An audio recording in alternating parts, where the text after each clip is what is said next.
சோத்திரம் ஆண்டவரே, நன்றியோடு உம்மை துதிக்கிறோம் ஐயா. அப்பா பிதாவே சோத்திரம், இயேசுவே சோத்திரம், பரிசுத்த ஆவியானவரே உமக்கு கொடான கொடி நன்றிகள் செலுத்தி உம்மை உயர்த்தி போற்றுகிறோம், வாழ்த்துகிறோம், வணங்குகிறோம். இந்த நாளை நீர் ஆசையில் வைத்துக் கொடுக்க முடியாது ஜெபிக்கிறோம். நாங்கள் நினைப்பதற்கும் கேட்பதற்கும் மேலாக செய்கிறவரே உம்மை துதிக்கிறோம். அன்பு பெரியது, இரக்கம் பெரியது, உங்கள் கிருபை பெரியது ஆண்டவரே. இந்த நேரத்தில் கூட டிவி முன்பாக அமர்ந்திருக்கிற ஒவ்வொரு பிள்ளைகளுக்காக நாங்கள் ஜெபிக்கிறோம் ஐயா. ஆசீர்வதிங்க, கிருபை சூழ்ந்து கொள்ளட்டும். இயேசுவின் நாமத்தை கேட்கிறேன் நல்ல தகப்பனே, ஆமென். கோர பாடுகள் பட்டீரையா என்னை மீட்கவே, கோர பாடுகள் பட்டீரையா என்னை மீட்கவே, அநாதி சிநேகத்தா நான் சிநேகம் பெற்றேனையா, அநாதி சிநேகத்தா நான் சிநேகம் பெற்றேனையா. ஆராதனை உமக்கே, ஆராதனை உமக்கே, என்னை காத்தவரே, கருணை நிறைந்தவரே, என்னை காத்தவரே, கருணை நிறைந்தவரே, பலியாகி என்னை மீட்டவரே, பாவங்கள் சுமந்தீரே, அல்லேலூயா, பலியாகி என்னை மீட்டவரே, பாவங்கள் சுமந்தவரே, ஆராதனை உமக்கே, ஆராதனை உமக்கே, உள்ளத்தை தொட்டீரையா என் உயிரோடு கலந்தீரையா,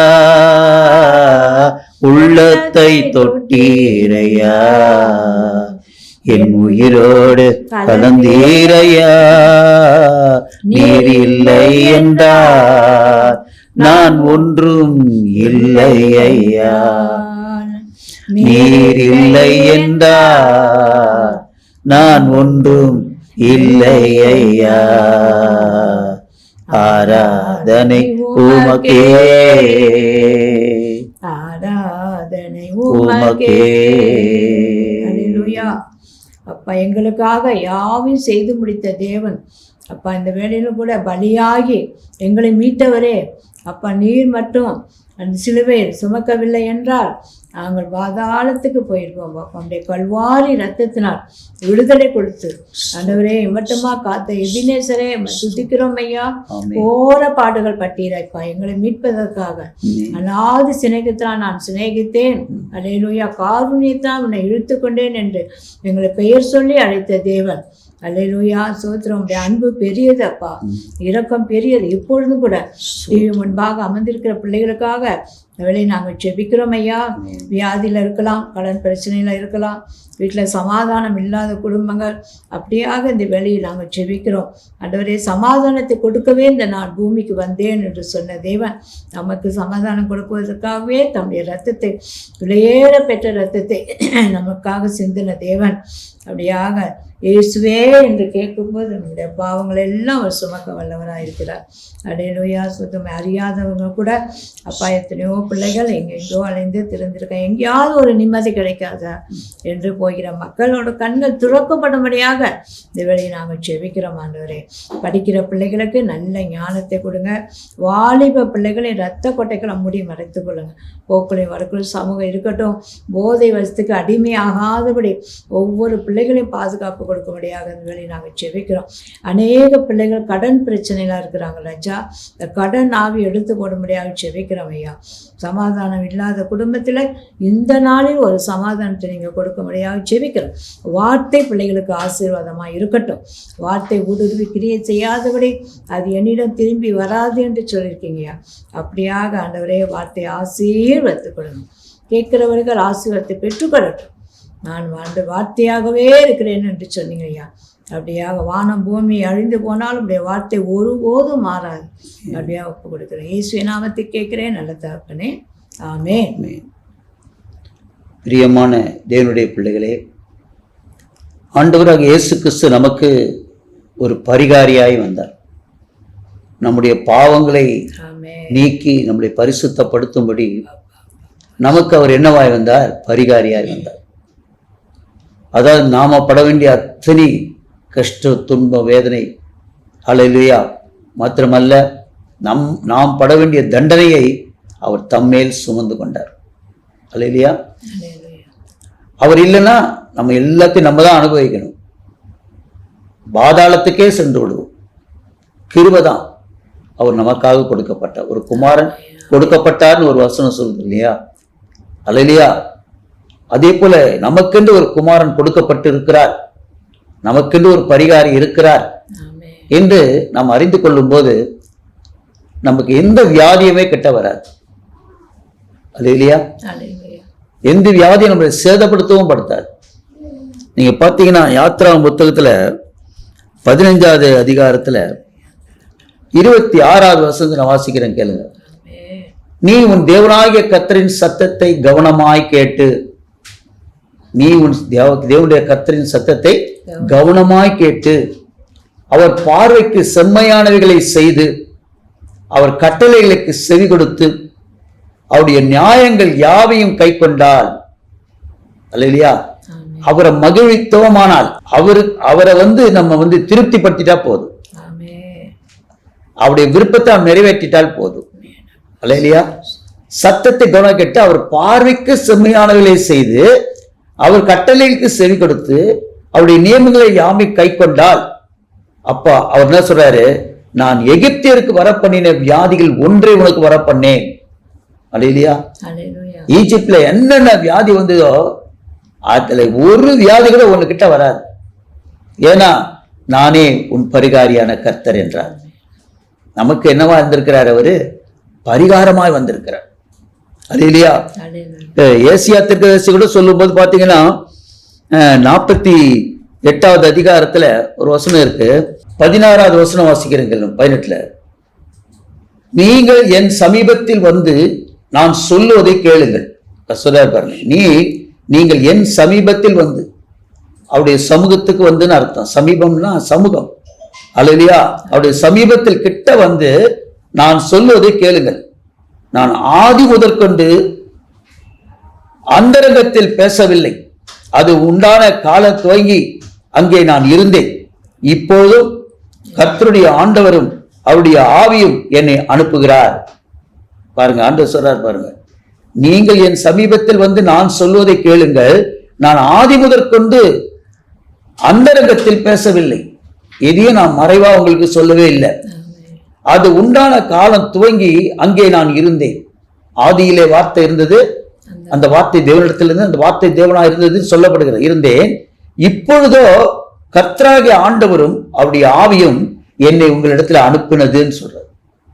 இன்னைக்கு இந்த வார்த்தை தேவன் நமக்கு அனுப்பியிருக்கிறார். இன்னைக்கு கஷ்டத்தோட வியாதியோடு கூட உரையில் இருப்பீர்கள், ஆனால் ஆண்டவர் சொல்றாரு, நீ பயப்படாது, உனக்காக நான் இருக்கிறேன், ஒரு பரிகாரியா இருக்கிறேன், நீ செய்ய வேண்டிய அத்தனை காரியத்தையும் நான் செய்து தீர்த்து விட்டேன் என்றார். அல்லேலூயா. நீங்க பாத்தீங்கன்னா ஏசாயா தீர்க்கதரிசி புத்தகம் 53வது அதிகாரத்துல, கர்த்தருக்கு ஸ்தோத்திரம், 3வது வசனத்தை வாசிக்கிறேன், கேளுங்க. அவர் அசட்டை பண்ணப்பட்டவரும், அல்லேலூயா, அவர் நமக்காக வந்தாருங்க. ஆனா நம்ம என்ன செஞ்சோமா? அவரை அசட்டை பண்ணப்பட்டவரும் மனுஷரால் புறக்கணிக்கப்பட்டவரும். இன்னைக்கு அவரை யாரா ஏத்துக்கிறாங்களா பாருங்க. அல்லேலூயா. ரொம்ப கஷ்டம். இயேசு முழுமையா ஏற்றுக்கொள்கிறவர்கள் பார்த்தீங்கன்னா, முழு இருதயத்தோடு, முழு ஆத்மாவோடு, முழு பலனோடு கூட ஏற்றுக்கொள்கள் பார்த்தீங்கன்னா அநேகர் இல்லை. அல்லேலூயா. சிலரா தான் இருப்பாங்க. அவர் அசட்டை பண்ணப்பட்டவரும் மனுஷரால் புறக்கணிக்கப்பட்டவரும் துக்கம் நிறைந்தவரும், அல்லேலூயா, பாடு அனுபவிக்கிறோமா இருந்தார்.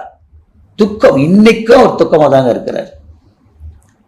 அவர் உயிர்த்தெழுந்தார், நம்மோட இருக்கிறார், வாசம் பண்ணி கொண்டிருக்கிறார்.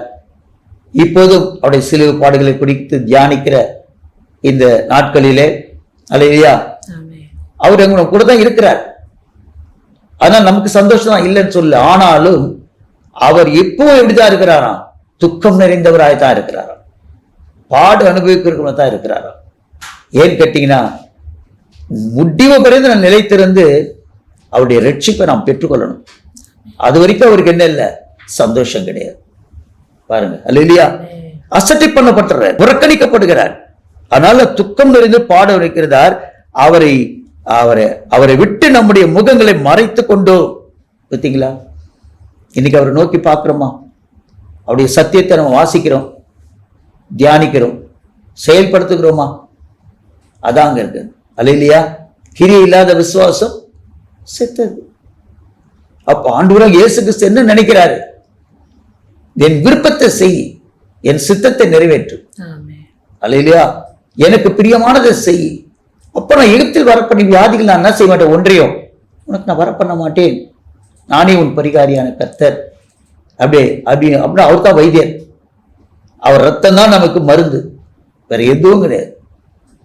கர்த்தருக்கு ஸ்தோத்திரம். டாக்டர்ஸ் மருந்து கொடுக்கலாம், நம்மள மருந்து சாப்பிடலாம். ஆனா சுகம் கொடுக்கிறவர் யாருன்னு கேட்டீங்கன்னா அந்த இயேசப்பா தான். அல்லேலூயா. கர்த்தருக்கு ஸ்தோத்திரம். அங்க பாருங்க, அவர் அசட்டை பண்ணப்பட்டார். அவரை நாம் என்ன செய்தோம், எண்ணாமலே போ. 4வது வசனம் பாருங்க. மெய்யாகவே அவர் நம்முடைய பாடுகளை ஏற்றுக்கொண்டு நம்முடைய துக்கங்களை அவர் சுமந்தார். இன்னைக்கு அவர் சுமக்கலைன்னா நம்ம தான் சுமக்கணும். அல்லேலூயா. அதாவது சொல்ற, நீங்க யார் வருத்தப்பட்டு பார சொன்னால் என்கிட்ட வாங்க. அல்லேலூயா. நான் உங்களுக்கு இளைப்பாறுதல் தருகிறேன், உங்க பாரங்களை நான் சுமந்து கொள்கிறேன் என்று கர்த்தர் சொல்லுகிறார். அல்லேலூயா. கர்த்தருக்கு ஸ்தோத்திரம். சுமந்தார். நாமும் அவர் தேவனால் அடிப்பட்டு வாதிக்கப்பட்டவர் பட்டு சிறுமைப்பட்டவர் என்று எண்ணினோம். நாம என்ன நினைக்கிறோம், ஏசப்பா சிலுவையில தொங்கும் போது கூட என்ன நினைச்சாங்கன்னாக்கா, நினைக்கிறேன் அவர் பண்ண தப்புக்கு அவர் அனுபவிக்கிறாருன்னு தான் நினைச்சாங்க. அவர் நம்முடைய பாடுகளை சுமந்து கொண்டு சிலுவை அவர் ஏற்றுக்கொண்டார் என்பது நாம் யாருக்கும் ரொம்ப பேருக்கு தெரியாமலே தான் போச்சு. அதை காரி தப்புனாங்க. போறவரெல்லாம் அவரை தூஷித்தார்கள். ஏன், இறங்கி வா பார்க்கலாம், நீ ரட்சகரா, எல்லாரையும் காப்பாற்றுகிறாளா, உன்னை நீ காப்பாத்திக்க பார்க்கலான்னு கூட ஏளனமா பேசுற காரணம் என்னன்னா, அவர் நமக்காகவே அந்த பாடுகளை ஏற்றுக்கொண்டார். அநேகர் இன்னைக்கும் அநேகர் அதை ஏற்றுக்கொள்ள முடியாது. அல்லேலூயா. இயேசுவை நிறைய பேர் ஏற்றுக்கொள்ள மாட்டாங்க, ஏன் பகைக்க கூட செய்யறாங்க. ஆனா அவர் யாருக்காக வந்தார், நமக்காகவே வந்தார். அல்லேலூயா. பிதாவே இவர்களை மன்னியும், இவர்கள் இன்னதென்று அறியாமல் செய்கிறார்கள். என்னை அசட்டை பண்றாங்க தான், இல்லைன்னு சொல்ல, ஆனாலும் என்னை எண்ணாமல் போறாங்க தான், கரெக்ட். ஆனாலும் எதனால்னா இன்னும் என்னை அறியவில்லை. சத்தியத்தை அறிவீர்கள், சத்தியம் அவர்களை விடுதலை ஆக்கும் வசனம் சொல்லுது. அல்லேலூயா. நம்முடைய நோய்கள் எல்லாம் அவர் சுமந்தான்னு சொல்லி வசனத்துல பார்க்கிறோம். நம்ம மத்தேயு புத்தகம் 8வது அதிகாரத்துல வரேன். கர்த்தருக்கு ஸ்தோத்திரம். 16 பாருங்க. அஸ்தமான போது பிசாசு பிடித்திருந்த அநேகரை அவரிடத்தில் கொண்டு வந்தார்கள். அவர் அந்த ஆவிகளை தமது வார்த்தையினால துரத்தி பிரியாளர்கள் எல்லாரையும் சுஸ்தமாக்கினார். இன்னைக்கு என்ன மாதிரி வியாதி இருந்தாலும் சரி, நீங்க அவரை ஏசப்பா உடைய தழும்புகளால நான் சுகமானோன்னு சொல்லி பாருங்களேன், கண்டிப்பா சுகம் கொடுப்பார். அதுக்கு அடுத்த வசனம் பாருங்க. அவர் தாமே நம்முடைய பலவீனங்களை ஏற்றுக்கொண்டு நம்முடைய நோய்களை சுமந்தார் என்று ஏசியா தீர்க்கதரிசனம் உரைக்கப்பட்டது நிறைவேறும்படி இப்படி நடந்தது. அன்னைக்கும் அதான் நடந்தது, இன்னைக்கு அதை தான் சொல்றாரு. இன்னைக்கு நீங்க சுஸ்தமான, அன்னைக்கு பிசாசு பிடித்த அநேகரை அவர் இடத்தில் கொண்டு வந்தார்கள்.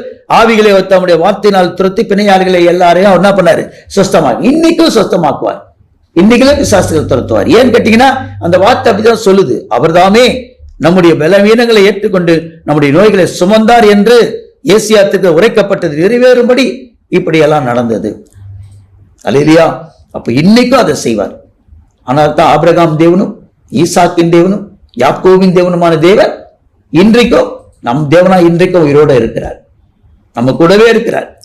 அல்லேலூயா. கர்த்தருக்கு ஸ்தோத்திரம். நிறைய பேர் அவர் என்ன செஞ்சாங்க, அவர் செய்யற அற்புதங்கள் எல்லாம் பார்த்து கூட அவரை நம்பல பாருங்க. அல்லேலூயா. இந்த 13வது அதிகாரத்துல 55ல இருந்து வாசிச்சு பார்த்தோம்னா தெரியும். இவன் தச்சனுடைய குமாரன் அல்லவா, ஏற்றுக்கொள்ள மாட்டாங்க பாருங்க. ஏசப்பாவை பத்தி என்ன சொல்றாங்க, இவன் தச்சனுடைய குமாரன் அல்லவா, இவன் தாய் மரியாள் என்பவர் அல்லவா, யாக்கோபு, யோசே, சீமோன், யூதா என்பவர் இவனுக்கு சகோதரர் அல்லவா, சாதாரண ஆள் தானே அப்படின்றாங்க.